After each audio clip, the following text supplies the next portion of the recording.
whoever they may be, whether they fled to or from the city, or been imprisoned within it.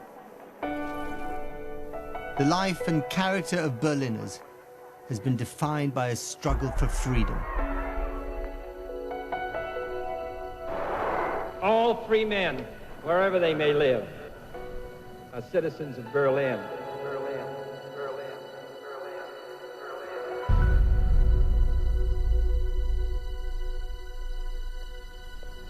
The story begins 300 years before JFK's iconic speech. In 1685, Berlin was a provincial backwater. Recently ravaged by war and pestilence, it had lost half its population. But the ruler had high hopes for the place, and he understood perfectly well that in order to have a great city, you need a few people.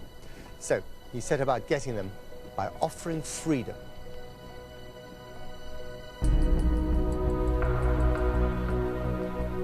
Elector Friedrich Wilhelm of Brandenburg invited the persecuted from around Europe to come and live in Berlin, signing edicts of religious tolerance. The city still bears the marks of these early seekers of freedom. The French cathedral on Gendarmenmarkt is a testament to a huge influx of persecuted French Protestants, the so-called Huguenots. But perhaps most surprisingly, Europe's Jews were given their freedom in Berlin. Escaping persecution in Eastern Europe and Vienna.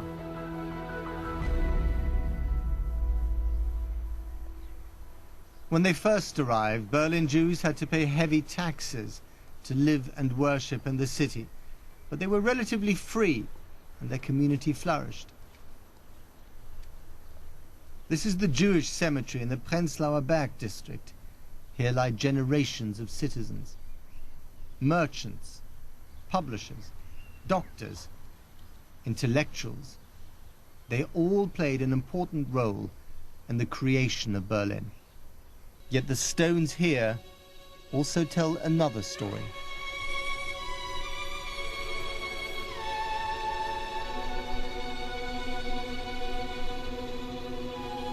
Desecration and bullet marks remind us of the ultimate fate of Berlin's Jews. Und hier bin ich den Sonntagvormittag mit meinem Bruder angekommen. Und da sahen wir dort den Möbelwagen stehen. Und da sind wir stehen geblieben. Haben nun zugucken müssen, wie man unsere Eltern in diesen Möbelwagen reinbuxiert.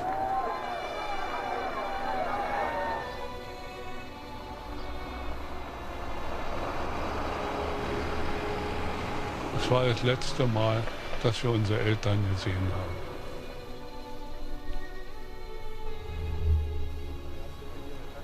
But the Jews of Berlin have a history of oppression and freedom, of exile and belonging. Theirs is a story typical of Berlin's two-sided nature. In 1743, a young Jewish scholar arrived at a Berlin city gate.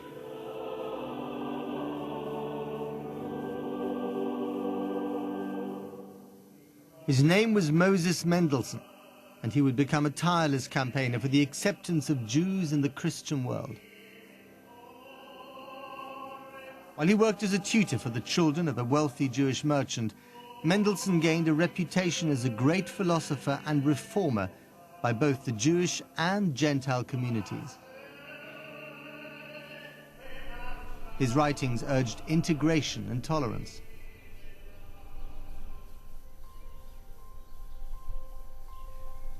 And the greatest legacy is a school founded in his memory.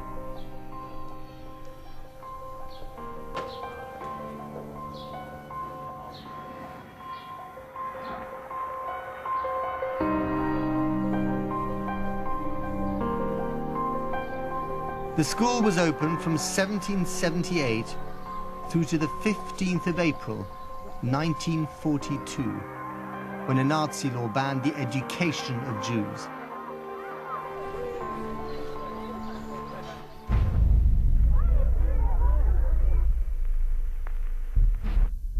What we don't know is how many of the school's pupils were deported to the death camps as part of the Nazi so-called final solution.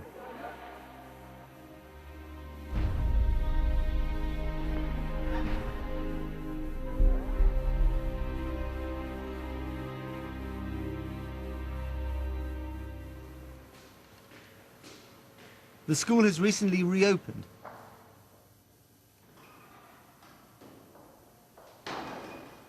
A central pillar to the growing Jewish community in Berlin, still teaching the principles of tolerance laid down by Moses Mendelssohn. On the 9th of November 1938, Nazi militia staged a day of attacks on Jews in Berlin. It came to be known as the Reichskristallnacht.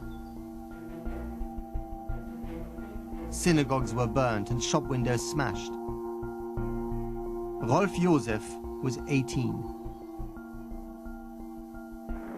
And while many Jewish Berliners fled the city, he remained.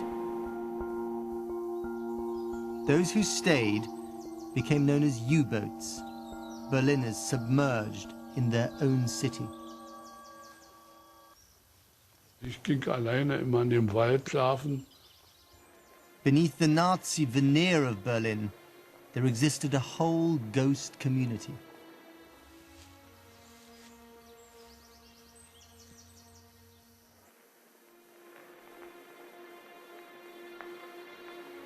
Alles anders. Alles anders jetzt.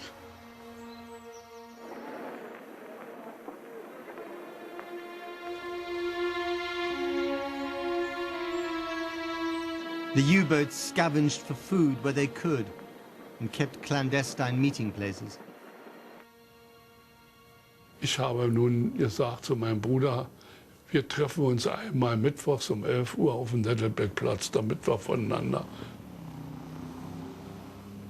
Einen Mittwoch wieder ging ich wieder zum Nettelbeckplatz um 11 Uhr. Ich stand und mein Bruder kam nicht. Mit einmal kommen mir zwei Wehrmachtssoldaten entgegen, zogen gleich die Waffen und nahmen mich mit zum Polizeirevier. Konnte nichts mehr machen. Ich musste auf dem Polizeirevier erzählen, wer ich bin und was ich bin. Ja. Wir wurden dort furchtbar zusammengeschlagen, aber furchtbar.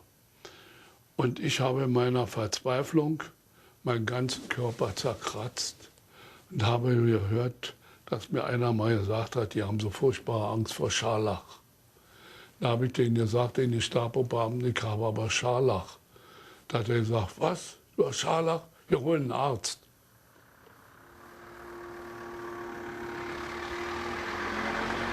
Den Mann habe ich hauptsächlich mein Leben zu verdanken. Der hat gesehen, was los ist. Der hat gesagt, jawohl, der Mann hat Scharlach. Er hat gelogen für Sie? Ja, der hat für mich gelogen. Und so schnallte man mich auf eine Bahre und man brachte mich ins jüdische Krankenhaus. Hier war früher alles bewacht. Die Aufgänge stand immer Gestapo-Leute.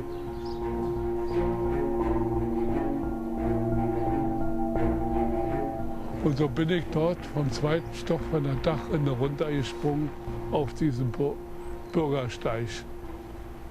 Bin so hart aufgeschlagen, dass ich mir das Rückgrat gebrochen habe.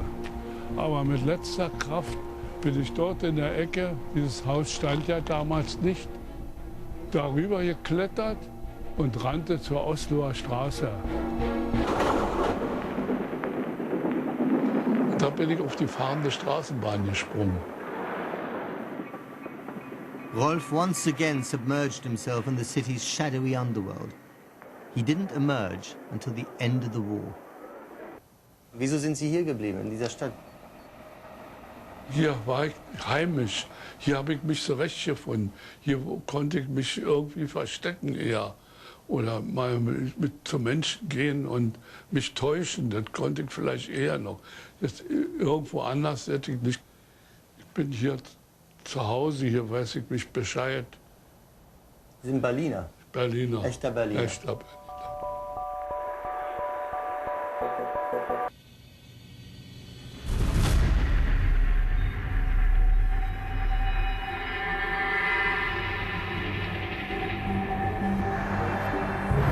Berliners have always struggled to free themselves from their rulers.